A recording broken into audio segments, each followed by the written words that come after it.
السلام علیکم۔ گزشتہ ویڈیو میں سائل عدیم صاحب نے جو سورۃ الاسراء کا حوالہ دیا، آپ نے اس کی وضاحت کر دی۔ اب سورۃ طلاق کی آیت کا جو حوالہ دیتے ہیں اس کی بھی وضاحت کر دیں۔ وعلیکم السلام ورحمۃ اللہ وبرکاتہ۔ پراچا صاحب، الحمدللہ ہم نے اس سیریز کے پہلے ایپیسوڈ کے اندر ہم نے سائل عدیم صاحب نے جو سورہ الاسراء سورہ نمبر 17 آیت نمبر 70 کا حوالہ دیا تھا، ہم نے اس کی واضح قرآن کی نصوص کے ساتھ، قرآن کی گرامر کے ساتھ، اور جو بیسیکلی قرآن کے اصل معنی ہے ان کو ناظرین و سامعین کے سامنے پیش کرتے ہوئے ہم نے کہا کہ جو سائل عدیم صاحب ترجمہ پیش کر رہے ہیں وہ غلط ہے۔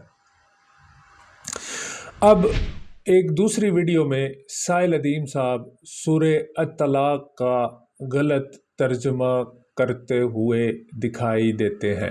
ناظرین و سامعین ملاحظہ کیجئے، سورہ الطلاق کا وہ ترجمہ جو سائل عدیم صاحب مخلوقات کے شرف کے متعلق پیش کرتے ہوئے نظر آتے ہیں۔ ویسے آپ کو یہ ایک مفروضہ توڑ دوں کہ انسان کو ہم اپنے آپ کو ہم سینٹر آف دا یونیورس سمجھتے ہیں اور کہتے ہیں پوری کائنات کا دار و مدار ہمارے ان معاملات کے اوپر ہے، تو ایسا کچھ نہیں ہے۔ قرآن پاک نے سورہ طلاق میں بتایا کہ آخری آیت میں سورہ طلاق کی کہ جتنے ہم نے آسمان بنائے ہیں اسی طرح اتنی زمینیں بھی بنائی ہیں، اور بڑی جگہوں پہ، اب میں اس کی تفصیل میں تو نہیں جاؤں گا، مگر ناظرین و سامعین، جیسا کہ آپ نے دیکھا کہ سائل عدیم صاحب سورہ الطلاق کا حوالہ دیتے ہوئے مخلوقات کا ذکر کرتے، میں نے وہ آیت آپ کے سامنے سکرین کے اوپر کھول دی ہے۔ آپ مجھے بتائیں کہاں پہ ادھر مخلوقات کا ذکر ہے، جبکہ ہم اس بات کے اوپر بحث کر رہے ہیں کہ کون سی مخلوقات شرف والی ہے اور کون سی مخلوق شرف والی نہیں ہے۔ اس میں تو وہ دلیل ہی نہیں ہے، اس کے اندر تو اس مضمون کو دور دور تک زیر بحث لایا ہی نہیں گیا۔ سورہ الطلاق کی آیت نمبر 12 کے اندر مخلوقات اور ان کی فضیلت کے اوپر بالکل بھی ذرا برابر بھی اس مضمون کو زیر بحث نہیں لایا گیا۔ پتہ نہیں کس تناظر میں، کس اجتہاد کے اندر، کس مینٹیلٹی کی بیس کے اوپر انہوں نے اس آیت کو اس مضمون کے زیر سایہ لا کے بطور حوالہ پیش کیا۔ یہ سراسر غلط ہے، یہ آیت بالکل سراسر غلط ہے۔ اور اس میں دیکھیں وہ بھی ترجمہ زمینیں کر رہے ہیں، حالانکہ الارض کا معنی زمین ہوتا ہے۔ تمام مفسرین، مفکرین، مدبرین اس بات کے اوپر یکساں ہیں، ایک پیج کے اوپر ہے کہ ادھر امانت سے مطلب القرآن الکریم ہے۔ امانت سے مطلب یہ قرآن پاک ایک امانت ہے۔ اللہ پاک اب پتہ کیا فرما رہے ہیں؟ یہ امانت ہم نے اتاری آسمانوں پہ، زمین پہ اور سرداروں پہ۔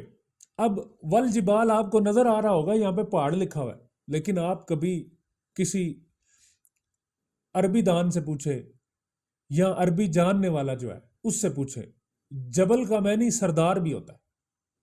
عربی میں جبل کا ایک معنی سردار بھی ہوتا ہے، ٹھیک ہے؟ اسی طرح اگر ہم ادھر ترجمہ سردار کریں تو اس سے پتہ چلتا ہے کہ امانت کس پہ اتاری؟ آسمان کی تمام تر مخلوق پر، بلکہ آسمانوں کی تمام تر مخلوق پر یہ امانت اتاری۔ غالباً جو میرا شرح صدر ہے، میرا علم مجھے اس آیت پہ جو بحث کرنے کی اجازت دیتا ہے وہ یہ دیتا ہے پراچا صاحب کہ یہ لوح محفوظ میں ہے کہ اللہ پاک نے عالم ارواح کی بات ہو رہی ہے۔ یہ عالم ارواح تھا لوح محفوظ میں، جب اللہ پاک نے کائنات کا پورا آئیڈیا ڈیزائن کر کے اس کو ترتیب دے دیا، اس آئیڈیا کو، وہ جو روح تھی اس کائنات کی تخلیق کی، جو روح تھی کہ کون کون سی مخلوق آنی ہے، کیونکہ لوح محفوظ میں آپ کو پتہ ہے اللہ پاک فرماتے ہیں ہم نے آغاز سے لے کے اختتام تک جو کچھ ہونا ہے وہ لوح محفوظ میں رکھ دیا۔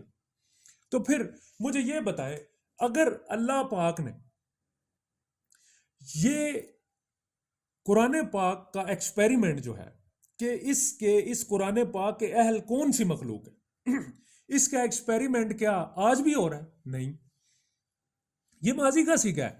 ان عرضنا الامانۃ، ہم نے اتاری، ہم نے پیش کیا، ماضی کی بات ہے، ہم نے پیش کیا، یعنی کہ یہ لوح محفوظ میں جب اس کائنات کا ڈیزائن آئیڈیا بنا دیا گیا، اس کے بعد اللہ نے جب قرآن پاک کو پیش کیا، قرآن پاک کو پیش کیا، یعنی کہ تقابلی اندازہ لگایا، ساری مخلوقات جو کائنات کے آغاز سے قیامت کی دیواروں تک جتنی مخلوقات کو اللہ نے پیدا کرنا تھا سب کو جمع کیا، آسمانوں میں تھی، چاہے وہ زمین میں تھی، چاہے وہ کوئی سردار مخلوق تھی، چاہے وہ سردار ہو یا کسی بلندی، جبل کو اگر آپ اجتہادی ترجمہ کریں، کسی بلندی پر کوئی بھی مخلوق ہو، سردار ہو یا پہاڑ بھی ہو، آپ پہاڑ بھی ترجمہ کر لیں، آسمانوں پر، زمین پر، بلندی پر، سرداروں پر یا پہاڑوں پر، یہ سارے ترجمے درست ہیں۔ اگر آپ کریں تو مجھے یہ بتائیں، جب ہم سورہ البقرہ کی آیت نمبر 30 پڑھتے ہیں، فرشتے کیا کہتے ہیں؟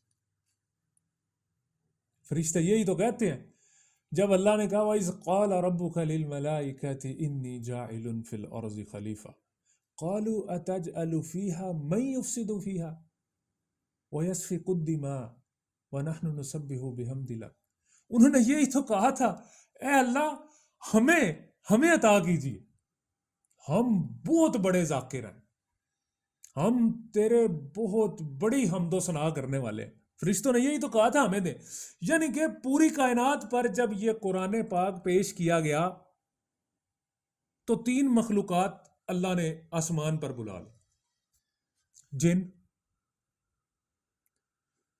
بلکہ 2 مخلوقات آسمان پر اکٹھی کی گئی، تیسری ابھی آئی نہیں تھی، انسان، کیونکہ اس میں اعلان ہوا تھا، ان دونوں مخلوقات کو بلا کے تیسری مخلوق کا اعلان کیا گیا تھا۔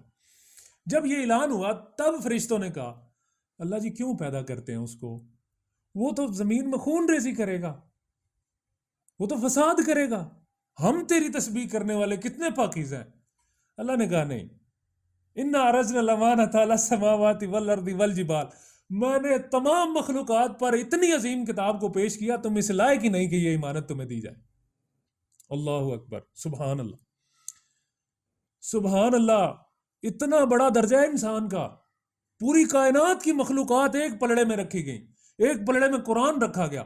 اللہ پاک نے کہہ دیا سورہ احزاب سورہ نمبر 33 آیت نمبر 72 کے اندر کہ تمام مخلوقات ہیچ تھیں، ان کی اوقات نہیں تھی، ان کے اندر وہ فیچرز، وہ سسٹم، وہ اہلیت، وہ صلاحیت، وہ دماغ نہیں تھا کہ اس امانت کو سمجھ سکے، اس امانت پر کار بند ہو سکے، اس امانت کا بوجھ اٹھا سکے۔ لو انزلنا هذا القرآن على جبل لرأيته خاشعا متصدعا من خشیۃ اللہ، سر وہ سورہ حشر کی جو آیت نمبر ہے، سورہ حشر کی آیت نمبر 21، کہ ہم نے اس قرآن کو پہاڑوں پہ نازل کیا، ریزہ ریزہ ہو گئے، سر مذاق تھا۔ اور جب اللہ نے کہا فرشتوں جمع ہو جو میں نے ایک اعلان کرنا ہے، وَإِذْ قَالَ رَبُّكَ لِلْمَلَائِكَةِ إِنِّي جَاعِلٌ فِي الْأَرْضِ خَلِيفَةً، فرشتوں نے کیا کہا، اللہ جی نہ پیدا کریں، ہم ہیں نا، کوئی غلطی نہیں کرتے، کوئی معاملات نہیں کرتے، ہمیں دیجیے یہ مرتبہ، کیا ہمیں نہیں مل سکتا؟ اللہ نے کہا نہیں، قَالَ إِنِّي أَعْلَمُ مَا لَا تَعْلَمُونَ، جو میں جانتا ہوں تم نہیں جانتے۔ اچھا، شیطان کو کیا مسئلہ ہوا؟ وَإِذْ قُلْنَا لِلْمَلَائِكَةِ اسْجُدُوا لِآدَمَ فَسَجَدُوا، جب حکم دیا سجدے کا پیدا کرنے کے بعد، شیطان کو کیا مسئلہ تھا؟ اس نے بھی تو یہی کہا ہے نا جی، یہ خلافت کا جو قانون ہے، خلافت کا جو مسودہ ہے، جو قانون و ضوابط ہیں، قرآن پاک یہ خلافت لانے کا پورا ایک قانون ہے، ایک لایا عمل ہے، ایک طریقہ کار ہے، یہ پورے کا پورا ایک پلان ہے کہ آپ نے خلافت کو کس طرح زمین کے اوپر نافذ کرنا ہے۔ یہی تو وہ مانگ رہے تھے، قرآن کوئی اس لیے نہیں مانگ رہے تھے کہ تلاوت کرنے کے لیے، پڑھنے کے لیے، نہیں نہیں نہیں، وہ کہہ رہے تھے یہ ہمیں دیں، ہم سیکھیں یہ کیسے تیری شان کو ہم نے زمین کے اوپر بلند کرنا ہے، کیسے لا الہ الا اللہ کا پرچم ہم نے بلند کرنا ہے، یہ طریقہ کار، یہ پلان ہمیں دیں، ہم بلند کریں گے۔ اللہ نے کہا نہیں، پوری کائنات میں کوئی چیز نہیں اور تم لوگ کہتے ہو میں تمہیں دے دوں۔ پھر کیا کیا؟ وَعَلَّمَ آدَمَ الْأَسْمَاءَ كُلَّهَا، نام سکھایا حضرت آدم کو، کہا او فرشتوں کرو مقابلہ آدم کا۔ تم کہتے ہو یہ سیکھ جاؤ گے، نہیں، تم تو جو میں نے اس کو صلاحیتیں دی ہیں، حضرت آدم علیہ السلام کو جو میں نے صلاحیتیں نوازا ہے، آؤ نہ ذرا مقابلہ کرو، میدان میں آؤ۔ وہ قالوا سبحانک لا علم لنا الا ما علمتنا، وہ کہہ اٹھے اے اللہ تو پاک ہے، جتنا تو نے ہمیں سکھایا ہمیں اتنا پتا ہے، اس سے زیادہ نہیں پتا، تو جانتا ہے، تو نے بہتر فیصلے کر دیے ہیں، یہ حضرت آدم علیہ السلام اس کے لائق ہے۔ لیکن انہوں نے سر جھکا دیا، فرشتے تھے لیکن شیطان تکبر میں آ گیا۔ سر مسئلہ یہ تھا، اب ساحل ادیم صاحب کہتے ہیں پتہ نہیں کون کون سی مخلوق اللہ نے پیش کرنی تھی، وہ خود بھی وہ یہی کہہ رہے ہوتے ہیں اپنی مختلف قسم کی ویڈیوز میں کہ اللہ کے ہاں کوئی چیز تکے سے نہیں ہوتی۔ جی سر وہی کہہ رہے ہیں، یہی تمہارا کہنے کا مطلب ہے کہ اللہ کے ہاں کوئی چیز تکے سے نہیں ہوتی۔ وہاں پہ اللہ کے ہاں سر لوح محفوظ ہے جس میں سب کچھ ڈیزائنڈ اور پلانڈ ہے۔ اللہ کے ہاں کوئی ذرہ بھی ہلتا ہے نا تو وہ اللہ کی مرضی سے ہلتا ہے۔ اللہ کے علم میں آئے بغیر صحرا کتنا بڑا ہوتا ہے، ریت کا سمندر صحرا ہوتا ہے، سر اس کے اندر جو ایک ذرہ جنبش لیتا ہے نا، وہ بھی لوح محفوظ میں پتا ہے کہ یہ کس طرح، کب، کیسے، کیوں، کس وجہ سے یہ جنبش لے گا۔ آپ کہتے ہیں کہ ایسی کتاب، سر آپ سورہ نبا میں جائیں، ٹھیک ہے، وَكُلَّ شَيْءٍ أَحْصَيْنَاهُ كِتَابًا، غالباً یہ میں سورہ النبا سورہ نمبر 78 آیت نمبر 29 یا 30 آپ کے سامنے پیش کر رہا ہوں، ٹھیک ہے۔ ہم نے اس کتاب میں سب کچھ لکھ دیا، تو یہ نہیں بتایا ہوگا انسان کے گرد ہر چیز گھوم رہی ہے، انسانوں میں سے ہی سرکار دو عالم کو منتخب کیا گیا اور ان کے چاروں طرف، یعنی کہ انسان کے ارد گرد یہ سارا ماجرا گھوم رہا ہے۔ تو آپ کیا سمجھتے ہیں اللہ نے اس کی وضاحت نہیں کی ہوگی کہ انسان جو ہے وہ تمام مخلوقات پر فضیلت رکھتا ہے کہ نہیں؟ کوئی بھی مخلوق ہے سر، کوئی بھی مخلوق دیکھ لیں کائنات کے اندر، کوئی ایسی مخلوق بتا دیں کوئی بھی کائنات کے اندر جو انسان کا بچہ پال سکے، لائیں میدان میں، چیلنج ہے میرا، پوری کائنات کے اندر ایسی مخلوق دے جو انسان کا بچہ پال سکے، نہیں پال سکتی۔ انسان کو کسی مخلوق کی کوئی بھی چیز دے دے، انسان اس کو بڑا کر لے گا، پال دے گا، اس کی پرورش کر دے گا، اس کی نشو و نما کرے گا، ایسے کرنے کا حق ہے۔ دیکھ لیں آپ، سمندروں کی مخلوقیں انسان نے پال کے دکھا دی، زمین کے اندر رہنے والی مخلوقیں انسان نے پال کے دکھا دی، آسمان پہ اڑنے والی مخلوقیں انسان نے پال کے دکھا دی، جناب زمین و آسمان کی حدیں کراس کر کے انسان نے بتا دی۔